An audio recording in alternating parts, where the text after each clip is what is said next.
Okay. Ang kilala ko pong national artist ay si Amado V. Hernandez. Siya yung nagsulat nung Ibong Mandaragit. So, anong masasabi mo sa kanya? As in, yung mga ginawa niya, na worthy ba para maging national artist? Kasi nung panahon niya, parang yung pag nagsalita ka against the government, it's considered treasonous. Tapos, siya yung isa sa mga nag-pioneer ng ganong mga sulatin na naglalayo na ipakita kung ano man yung pangit sa gobyerno.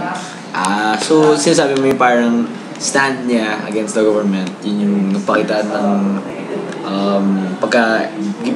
pagka national artist niya.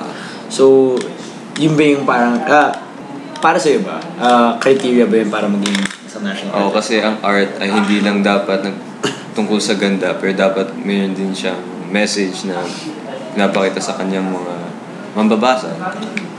Sige. Thank you. Okay.